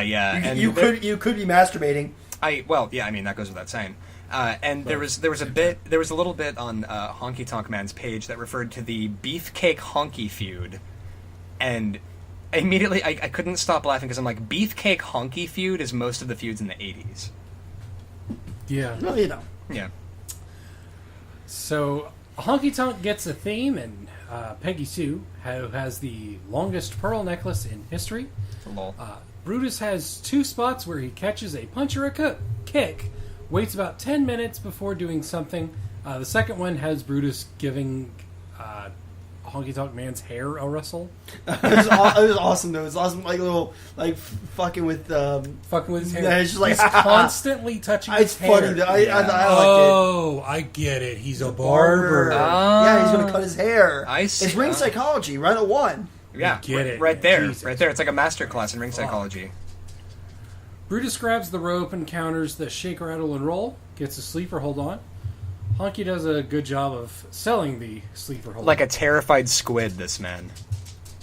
Just Hart nails the flailing. ref. Brutus has a fucking seizure in the ring. Brutus asks the crowd, "Do you want me to cut Honky's hair?" But Hart grabs his duffel bag and runs. Beef chases him. They head under the ring, to which Monsoon says, "Who knows what's going on under there?" I've noticed that Monsoon was calling Brutus Brudi. It's like, did he forget? Is like, the singular? He think yeah. Brutus is plural. Yeah, was he like No, he pluralizing? just likes calling him Brudi. He likes calling him Brudi, and then later in WCW, he would go by that name. Awesome. Jesus Because Brutus Christ. was taken. Well, OSW Review does a great job of chronicling the many gimmicks. Rise and fall. Rise and fall of Ed Leslie. wait, and later on, didn't he become the disciple? He was also Zodiac. Jesus. Which I looked at promo up where like he's introduced Yes. by like No. the weird old man with the cracked chest and the Taskmaster. I still have not figured out. Like that promo did not do a good job of telling me See, what Zodiac was. when you he was men- a great warrior or something. When you mentioned that he was Zodiac, I just immediately think of the Spinal Tap scene where David St. Hubbins' girlfriend is like designing outfits for the band based on the Zodiac, and it's like, and Nigel, you get to be a crab, and yeah, Zodiac. What a guy. No, it's not even that cool. He's a dude in black and white striped face paint who just goes yes, Yes and no. No. And he's called Zodiac. What I don't the get it. fuck? What? Yeah, God. Okay. All right. Cool. Which is only Look up WCW Zodiac. which is only barely a step down from Brutus Beefcake as a gimmick. No, because Brutus Beefcake's kind of awesome. I mean, yeah. Brutus the Barber Beefcake In is fun 80s terrifying. way. Beefcake. He clips some of Jimmy's hair. Peggy Sue, meanwhile, finds water and dumps it on Honky to wake him up. Okay, that was funny. That was pretty funny. Um, It turned into fucking the Dukes of Hazzard for like 2 seconds. Yeah, kind of. Brutus wins by disqualification. Thankfully, he does not become champion. Yeah. Well, like, oh man, what? Okay, so there's the schmoz with Brutus clipping Hart's hair and the water, and then the ref still the ref is just dead, and then all of a sudden there's a DQ finish. I didn't understand why or what. I was really, really, really confused. Yeah, and as Brutus the Barber I was Beefcake confused. shears off little bits of Jimmy Hart's hair, at this point Gorilla Monsoon announces he gave him a real clean trim job, and I lost my shit. I was dying. I had to rewind to make sure that this man had indeed announced that he had given him a real clean trim job. Well, as you do. I mean, yeah, you know. Despite the water spot and despite Monsoon's interesting commentary, this match was 1 second short of 9 minutes. Mm-hmm. And I would have grown tired of this match if it had been 2.5 minutes. Yeah, 3 minutes. This is a 1. It sucks. Ryan? Yeah, I gave it a 1. And also, I don't understand. They seemed like they were trying to give Brutus Beefcake a push somehow in this match. Like Monsoon and Ventura kept fucking talking him up, and it was just oh god, it was a nightmare to watch. I 1 out of 5. I didn't have as big a the match was way too long. I was entertained by it, except by the damn ending. So therefore, it gets a 1 out of 5. Oh, there you go. Okay. Glad we could agree that this was literal shits. Mm-hmm. Just a The drizzling shits. Just a giant rockabilly shit. The whole thing. Speaking of Pause, giant rockabilly pause, shit, pause, Bob Uecker pause. and Andre. Marty, pause. Yeah.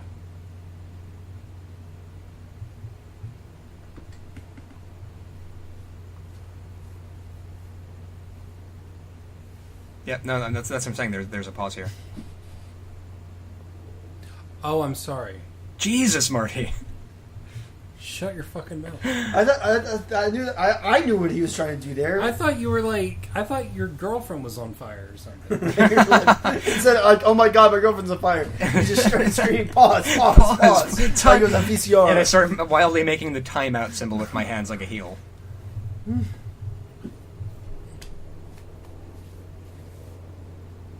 Speaking of the drizzling shits, Bob Uecker and Andre. Jesus, Andre is terrifying in this promo. And I can't understand a word he's saying. No, you don't need Help me to. out. He somehow, when Andre the Giant does a big grin, the man has more teeth than the entire Coliseum combined. So, wrestling. It's Not true. that hard. And they're all, I was like tiny little chiclets. Yeah, he looks like a fucking piranha when he grins, and it is horrifying. Andre says that he is still undefeated. Last year begs to differ. Bob Well, because you see, there was that whole thing. It was a unclean finish because in Hogan's promo, it's no, I did. It's people were saying that there wasn't actually a clean 3 count. So he's Really? heel on. Yeah, it's kind of subtle, but heel Andre is basically saying that Hogan didn't actually beat him at WrestleMania 3. I see. Yeah, heel tactics. No, he didn't beat us. He beat everyone horribly. Bob is such a terrible actor, even worse than the wrestlers. Andre choked Uecker, and Uecker sticks his tongue out And rolls his eyes back of the head. Yeah, It's also the famous clip that they play for any kind of when they talk about WWE talks about WrestleMania. It's the clip with Andre shaking Uecker like a British nanny. oh Jesus! And I guess they needed a memorable fucking moment from WrestleMania 4, and somehow they Which didn't. it really isn't. No, it's really not. Why didn't they Like- just do a tight close-up of Rick Rude's tights for 5 minutes instead I of know, that? right? I'm looking back at our rankings, and it really is rarely do you see above a 3 on this. Except in the Considering case I'm of not Jake getting Roberts above versus Rick Rude again. You still don't get above a 3 from... No, I like Good old this, Steve. because there's the idea of the tournament making guys wrestle so much, it really slows them down. Yeah, no, it's horrible. The Islanders. The Islanders with Bobby Heenan versus British Bulldogs with Coco Beware with Matilda. Matilda is so Music- happy. I'm happy for Matilda. That Yep. dog riding the... We all are. That dog is riding the chill wave 24/7, and it's great. It's a bulldog. Bulldogs are just like the chillest dogs. No, and it's so great because like at the ring, like the commentators keep going like, oh, someone needs to restrain that vicious animal, and Matilda the bulldog is just fucking so happy and chill. Smiling, just like, Yeah, I'm a dog. Music for the Islanders. Also, Bobby's outfit killed me because he's like wearing a full like padded everything suit. It's the incredible. dog trainer's outfit. Matilda goes after Bobby Heenan in a spot ripped from my nightmares because, for those of you listening, I am afraid of dogs. Yes, he is. I guess Matilda is just gonna be at ringside. On a pedestal or something. Yeah. Dynamite Kid pulls the Islanders in as the bell just refuses to ring. One of the Islanders gets catapulted and gets a bit too overzealous with it. He goes flying over that was the awesome. ring. yeah. Just- No, that was a It's great. the That was a, slingshots. that was a fucking A. That was a fucking A+ spot, honestly. Double cross body spot between Haku and Davy Boy, followed by a really nice crucifix pin. Ventura keeps saying that the best wrestler there is Heenan. I loved it. Yeah. Another happening. Yay. Fuck. God damn it. Really nice press slam from Davy Boy. Get a big pop as Coco is tagged in. Gets a head scissors and on one Islander and a arm scissor on the other one. Why not? Yeah, because why not? Yeah. Ventura says, I was actually really surprised with Coco Beware because I never really watched his work. That man has a sweet drop kick. Yes, he does. It's a thing of beauty. and then he comes up and gets to see WWF on his ass. Yeah. Oh god. Ventura says, Heenan looks like a Chinaman, doesn't he? Oh Jesus. And- Monsoon responds, he sure does. Anything but a wrestler. Good save. Yeah, fuck. And this is, of course, not even the only moment that Jesse Ventura was super fucking racist. Like, Heenan runs in. Go ahead. Okay, like, there's being racially insensitive, and then there's literally saying the word Chinaman. Like, I had to pause it at that point because I was just like, it's the parlance of our times. oh yeah, and immediately, and then the fact that Monsoon was like, he sure does, like anything but a wrestler. Like, yeah, there are no. Asian. Dude, the Chinaman is not the preferred nomenclature. No, yeah, it's Asian American. Yeah, of course, Big Lebowski, absolutely.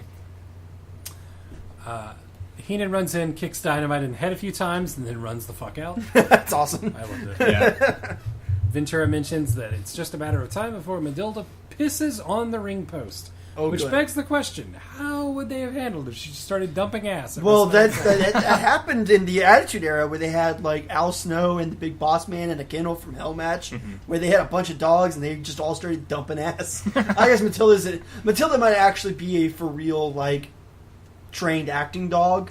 So like Maybe. yeah, it's possible. And The I think Kennel those. from Hell match? Yeah. I'm not familiar. Are you not familiar with that? It's like the Oh, really man. big like because like Is that like WWF's King of the Road match? Well, you no, know, maybe at this point, didn't- because because Big Boss Man fed Al Snow, or I think it may not have been Al Snow.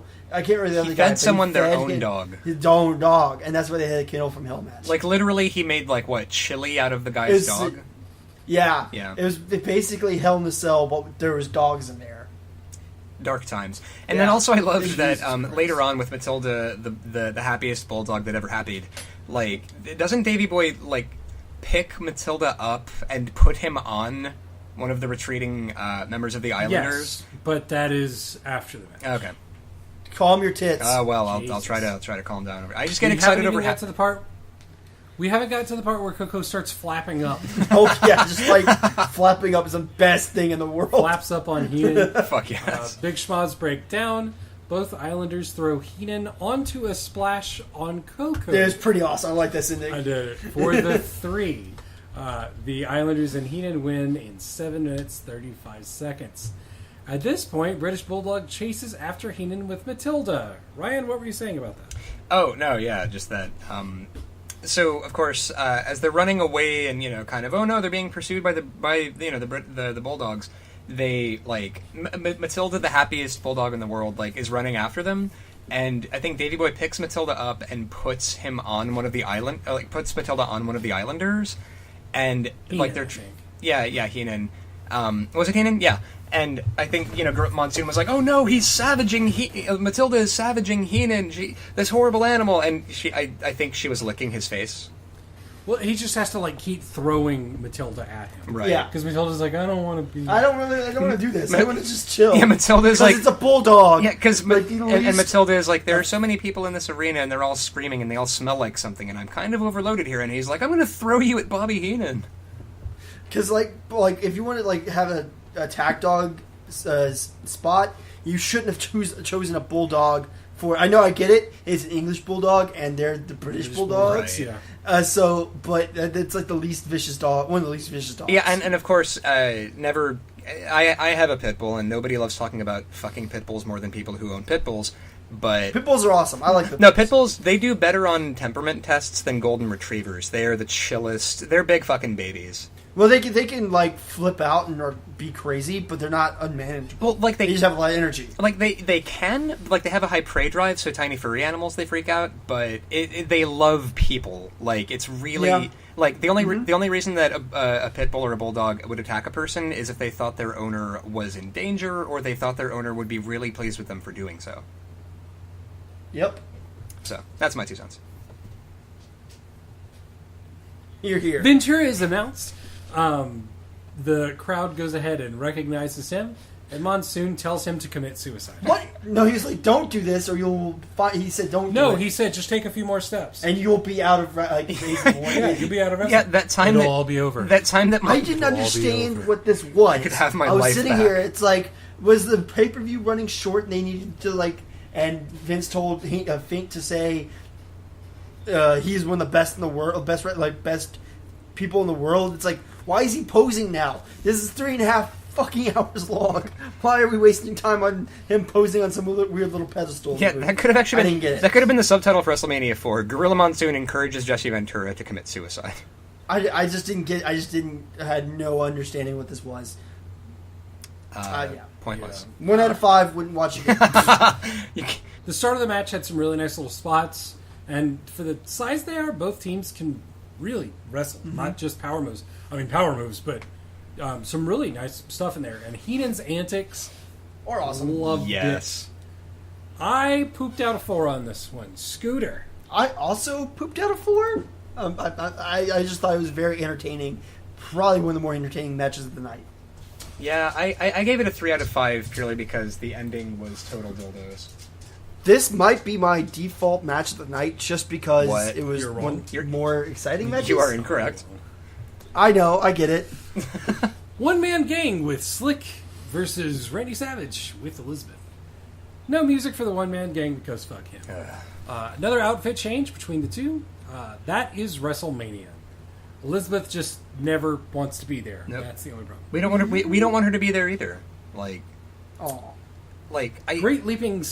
Go ahead. I was gonna say nobody wants Elizabeth to be there less than everybody writing the show because they give her nothing to go on and she's just uncomfortable and weird. But the good thing is we do have No. She gets a spot later. Oh right. Oh well, you're getting ahead of yourself.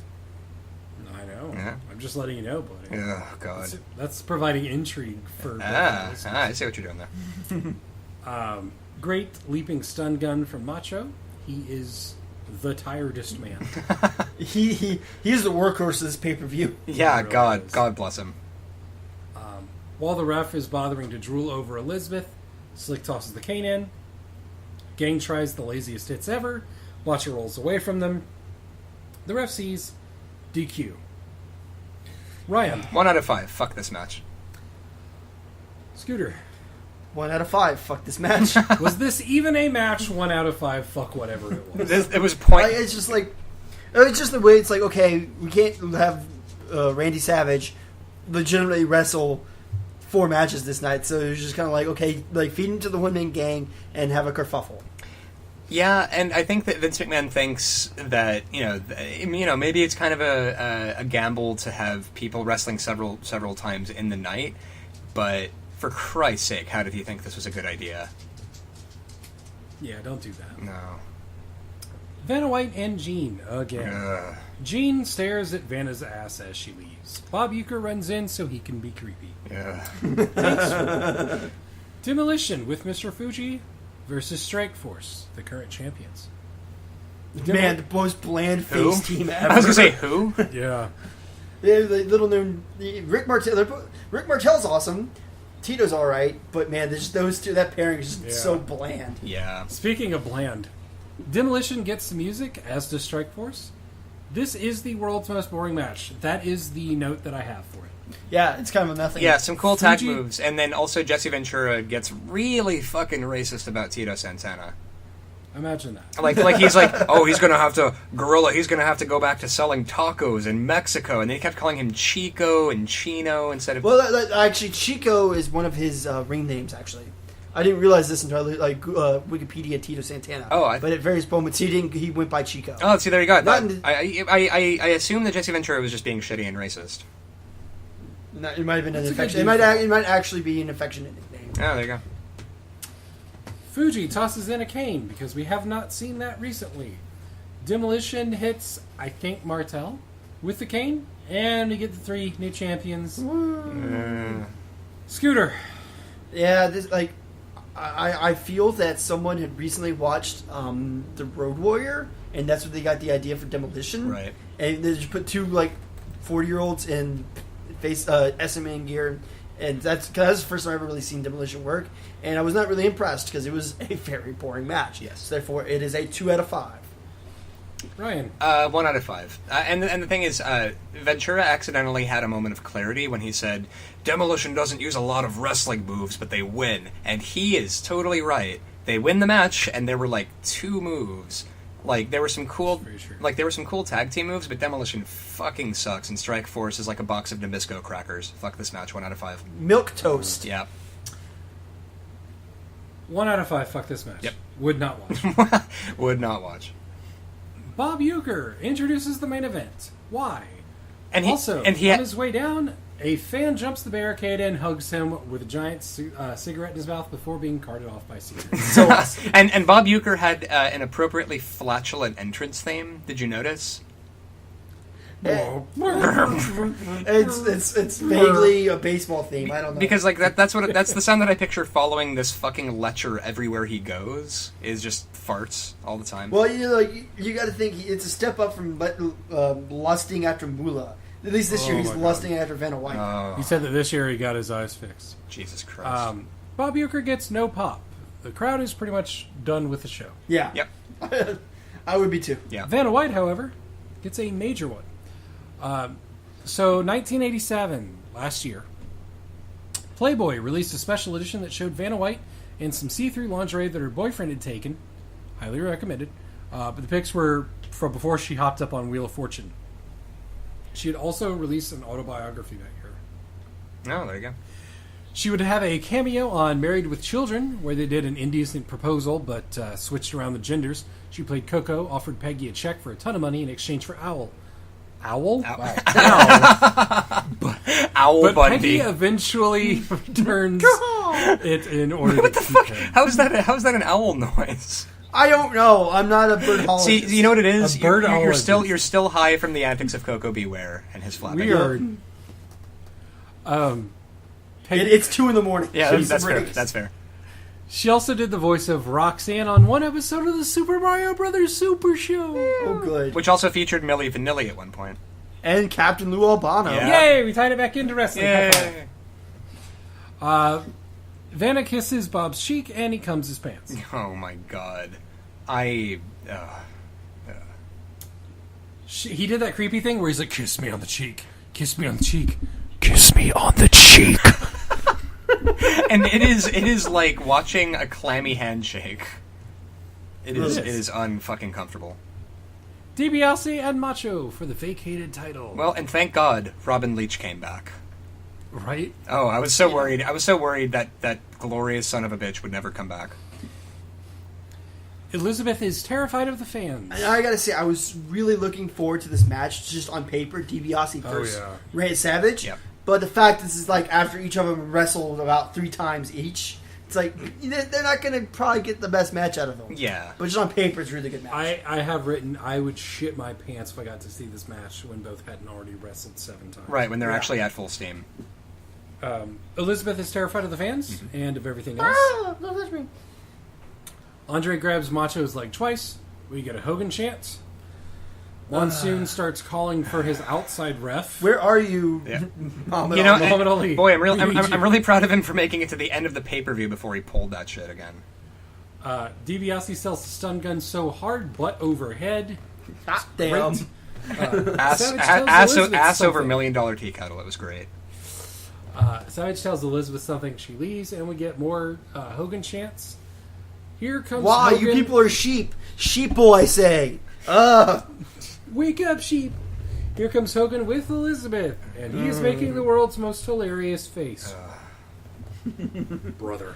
And the thing is, like, Macho and You just don't have it, Jack. right, and the thing is, Macho and DiBiase are both fucking great, and they didn't. I swear to God, they didn't need Hogan to come out. And again, it's like that Birds Rights activist tweet that was like, "I am uncomfortable when we not about me." That is Hulk Hogan 100% of the time. He has to be in everything in this period. Yep. God, I hate him. Andre tries to pull Savage out, but Hogan fats at him. Go ahead, we get the spot where you toss the heel off the top rope. Savage misses his elbow. DiBiase gets the $1 Million Dream in. Hogan runs in. He kills DiBiase with a chair because he doesn't believe in shortcuts. Yeah, because that's what faces do. Yeah. Savage lands the elbow this time for the 3. In 9 minutes, 16 seconds, the crowd really does fucking erupt. Hogan runs around and gets the belt so he can hand the belt over to Savage. Then he stays in the ring, swinging a chair around lest someone else have 3 seconds in the fucking spotlight. Yeah, I was so mad. So, a funny note, like kind of backstage politicking or something, as you will, is that originally slated for this spot, who was going to win the tournament, was in fact going to be Ted DiBiase, because Honky Tonk Man would refuse to drop the Intercontinental title to the Macho Man. So to appease Randy Savage, they gave him the belt. So we never got the $1 Million Man title run like we should have, and it's kind of a shame. Yeah, that is a shame. So. Elizabeth is crying, but she doesn't look happy. She just looks like she's crying. Yeah. Yep. Both men were so tired coming into this match, so it wasn't what it could have been. Yes. It was still better than a lot of the shit on the card, but it was not what it could have been. I give it a 3, Ryan. I gave it a 3. They were tired, but they're both great workers. And then of course fucking Hulk Hogan. I completely agree with your assessment, Martin. I gave this match a 3 out of 5 as well. So glad you saw the light.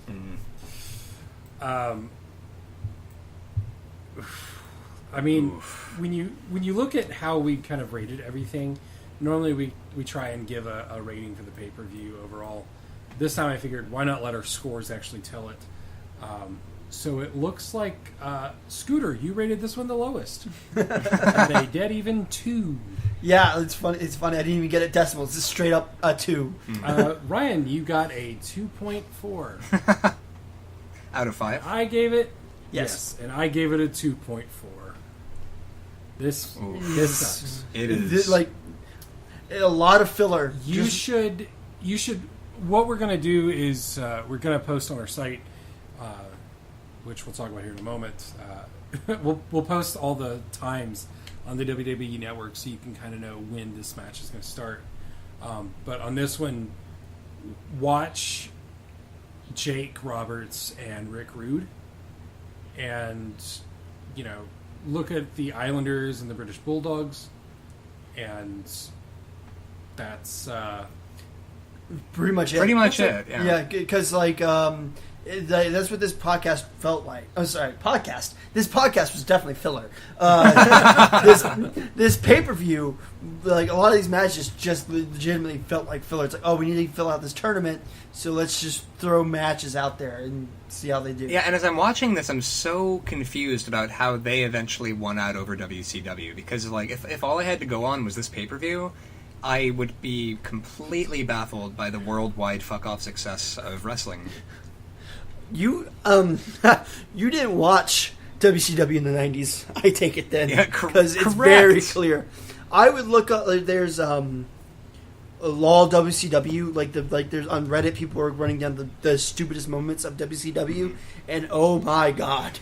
Yeah. Was it's very clear. RoboCop near the top of the list? Possibly. With RoboCop, although It was more later, like the Russo era stuff. Lord have mercy, like WCW, I mean, that was pretty much where washed up, gassed out all the time WWF has-beens pretty much went to die and also main event. Well, that's what, because they basically gave Hogan free reign over just about everything. So he's like, anybody he felt wasn't ready, Jack, i.e. anyone who wasn't muscled out of their gills, Or him. would never sniff the belt. Yeah, and God, WCW squandered He said that its talent. he said that no one. It was either in WCW or it was later. I can't, or in TNA, that anyone under 40 shouldn't be main eventing. No. Main eventing, or you're not ready until you're over 40. Apparently, to Hogan and something. Right. That is the dumbest thing I've ever heard. Yeah, and WCW completely squandered like so much talent in favor of just these old fucking past their prime shitbags. So true. We we should just rename this podcast the We Ate Hulk Hogan podcast. Yeah, this is a Hulk Oh my Hogan. god, I just like I felt so bad. I grew up a Hulk Hogan mark. Well, yeah. Now looking back into it, it's just like why was I ever into this? No, I mean, when I was I understand. again, I was an Ultimate Warrior mark as a tiny baby because Oh my god, I didn't even buy into that shit nugget. yeah, well, I was a stupid kid. Yeah, no, and Yeah, you know, I'm right with you right there. yeah, it appeals to people who don't understand how to tie their own fucking shoes. A little bit. Well, guys, thanks for listening to Three Pathetic Ugly Guys discuss wrestling 26 years after the fact. Follow us on Twitter at TOJ Podcast, on Tumblr, tojpodcast.tumblr.com, and facebook.com/TOJ Podcast. Send your hate mail to us at tojpodcast@gmail.com. We'll be back next week with a BOW, Born of WrestleMania review, so that we don't ice pick our own eyes out. Join us then for our discussion on WCW Starrcade 1998. I'm Marty. This is Scooter. This is Ryan. And remember, we get it. You're a fucking barber.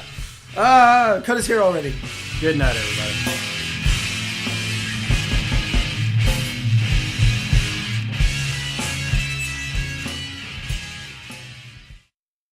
Fuck.